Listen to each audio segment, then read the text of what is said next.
માહિતી શરૂ કરતા પહેલા હર હર મહાદેવ 72 વર્ષ બાદ શ્રાવણ મહિનો સોમવારે શરૂ અને સોમવારે પૂરો થશે. 10 વર્ષ પછી આ નવ યોગ રચાશે. 5મી ઓગસ્ટથી શ્રાવણનો પ્રારંભ. આ વખતે 5 સોમવાર આવશે. આગામી 5મો ઓગસ્ટ સોમવારથી પવિત્ર શ્રાવણ માસનો પ્રારંભ થશે. વર્ષ 1952 બાદ એટલે કે 72 વર્ષ બાદ શ્રાવણ ખાસ કરીને સોમવારે શરૂ થઈને સોમવારે જ સમાપ્ત થશે. સાથે સાથે અમાસની વૃદ્ધિ તિથિ હોવાથી 3 સપ્ટેમ્બર 30 દિવસ પૂરા કરીને સોમવારે જ પૂરો થશે.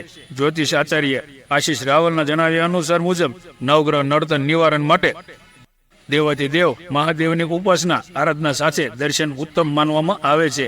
આ વર્ષ યોગાનો યોગ સોમવારથી શરૂ રહેલા શ્રાવણ માસમાં 5 સોમવાર આવશે. સામાન્ય રીતે 4 સોમવાર આવતા હોય છે.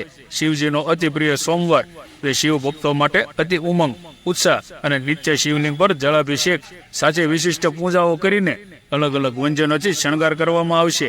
આવનારા શ્રાવણ મહિનામાં ગ્રહોનો યોગ પણ રચાશે, જેમાં બુધાદિત્ય યોગ, નવ પંચમ યોગ, ગજ કેસરી યોગ, કુબેર યોગ, શિશક યોગ થશે. જેમાં સૂર્ય બુધનો ઉપાદિત્ય યોગ, ગુરુ ચંદ્રના નવ પંચમ યોગ, ચંદ્ર મંગળ કુબેર યોગ, શનિનો શિશક યોગ તેમજ ગુરુ ચંદ્ર ગજ કેસરી યોગ રચાશે. આમાં મહાન 5 ગ્રહ યોગો જ્યોતિષ ચેતન પટેલના જણાવ્યા અનુસાર શ્રાવણ મહિનાની શરૂઆતમાં જ એક સાથે 3 મહત્વના યોગ બનશે.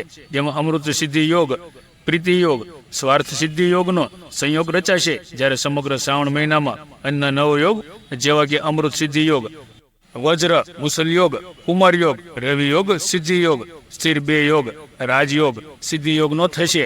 આ પ્રકારના 9 યોગ 10 વર્ષ બાદ રચાવા જઈ રહ્યા છે. જ્યારે શ્રાવણ માસમાં શિવભોગ રચાતા હોય છે તેવા સમયમાં કરેલી શિવ ઉપાસના અન્ય સમય કરતાં અનેક ગણું ફળ આપે છે.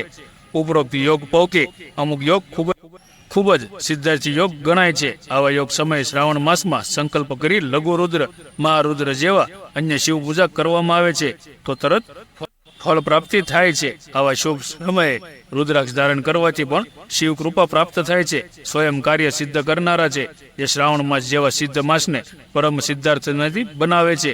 સંપૂર્ણ શ્રાવણ મહિના દરમિયાન શિવ ભક્તો દ્વારા શિવ પુરાણ, શિવાલિમૃત, શિવ કવચ, શિવ ચાલીસા, શિવ પંચાક્ષર સ્ત્રોત અને મહામૃત્યુંજય મંત્રનો પાઠ તથા જાપ કરવામાં આવે છે. તો મિત્રો, કેવું લાગી તમને આ માહિતી? કમેન્ટ કરીને જરૂર જણાવજો.